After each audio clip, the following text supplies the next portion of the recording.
Over the past 1 year, I've walked several dozen kilometers in Mumbai as a part of work related to walking project. During the same time period, I have also spent my time playing Grand Theft Auto 5. And I can't help but notice the small design principles followed by the game developers while building the virtual city. But it's a sad fact that in the real world, with the real consequences to the people, our municipalities in Mumbai do not follow the same design principles followed by mere game developers, which make the city actively unlivable and unwalkable for lakhs of people every day. So in this video, I will point out 10 good things that one can notice in Los Santos' infrastructure in Grand Theft Auto 5. Number 1. Wide footpaths. Across the city of Los Santos, you will find most footpaths are wide and comfortable to walk along. Easily 4 to 5 people can walk alongside each other. This makes it very walkable across the entire city, and footpath overcrowding doesn't become a factor while choosing whether to walk or not. Most of the footpaths in the city are very spacious and walkable.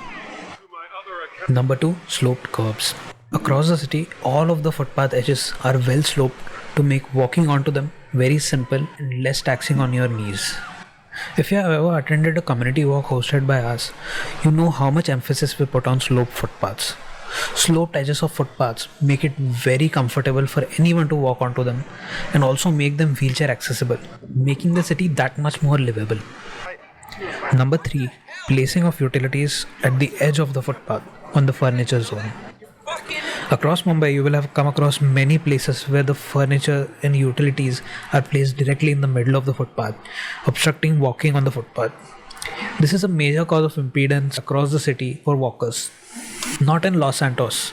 All kinds of utilities, bus stops, garbage bins, post offices, street lights, all are placed in the furniture zone of the footpath. This is something also prescribed in the Indian Roads Congress guidelines, the government document that prescribes the design of all the walking spaces across the country. Keeping the utilities at the edge of the footpath makes it clear that the central space is always available to walk on. The walking space is always clear of any obstructions. This contributes a lot to the good walkability of Los Santos. Number 4. Flat entrances. Across Mumbai's footpaths, you will see that at entrances, there are certain slopes provided for entry to the buildings. But these slopes also create obstructions on the footpath, making walking difficult on such slopes. Across Los Santos, you will find even at the entrances of buildings, the footpath is flat and easy to walk on. The edges of the footpath might be sloped, but there is still a flat surface made available at the entrances, not obstructing the smooth pedestrian flow. Number 5. Flat tree grating. The metal mesh present below trees is called tree grating.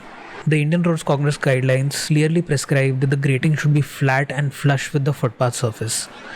This is something you will find across Los Santos. All the tree gratings are flat so that people can walk onto even on the space which is covered with mud.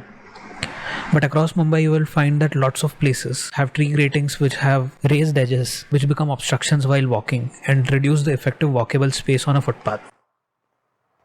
Number 6. Obstruction-free traffic medians and traffic islands. All the traffic medians and traffic islands present across Los Santos are very comfortably spaced, completely obstruction-free, where only necessary signaling equipment is kept. Compare that with Mumbai, where all the traffic medians are covered with murals, statues, artwork, signage, utility boxes, etc. There is barely any space kept for pedestrians.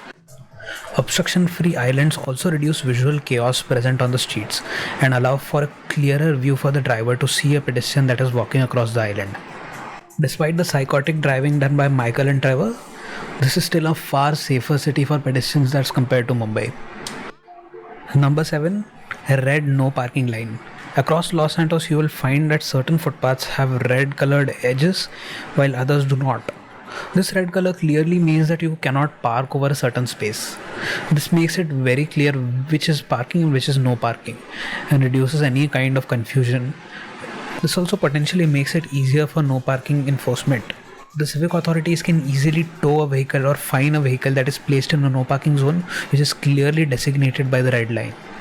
This is actually a no-brainer policy that I feel Mumbai should immediately adopt because it's such a low-cost intervention.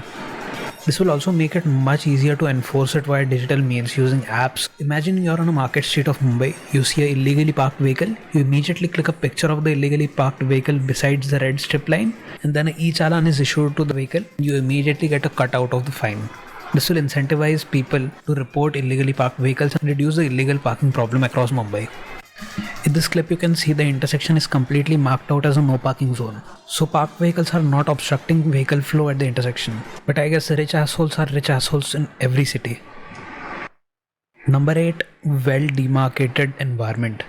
Across the Los Santos city, you will find that each and everything is properly demarcated with paint, be it zebra crossings, vehicle stop lines, intersections, etc. Each and every intersection, footpath, traffic light, traffic signal, bus stop, everything is properly marked. There is little thinking that is needed from the driver so that they can focus on driving safely instead of worrying about things coming from unexpected directions. The well demarcated environment also makes it easier to drive between the lines properly so that you are not colliding into oncoming vehicles. It is designating all the no parking zones, no waiting zones clearly and properly. Human brains have evolved to look at patterns and lines and paths through the forest, and it is the same even today. If we create a well demarcated environment where people can be guided through, it will be much easier for people to also follow the rules properly. Keep clear signs at the entrances of buildings so that vehicles are not blocking trucks' paths, approaching pedestrian crossings. Pedestrian crossing box. Another interesting observation, at this intersection, the roads are intersecting at a certain angle, something which you can actually find in Andheri near Gulmohar. At such intersections, it becomes difficult to manage the flow of vehicles and makes the intersection quite confusing. Here they have reduced the confusion by properly demarcating where vehicles will stop, how they flow through the intersection, etc. Number 9. Bus stop and metro station design. I like this bus stop design especially because there is ample space. It is providing enough shade from rain, and the direction from which the bus is coming is kept open so that people can see what bus number is coming, while there is space available for advertisement on the other side of the bus stop. The metro station also has a nice plaza outside of it and lots of circulation area around it, something I find missing at the CST metro station on the upcoming metro line. Also, don't miss the good bus connection with the metro. Number 10. Clearly mentioning allowed vehicles height at bridges instead of just a bar. There is a lot to learn from the built environment of this city. Each year, high-level bureaucrats and BMC engineers take trips to Europe to check their infrastructure. They could save so much public money if they just played this game instead and learned things from it on how to build a walkable city.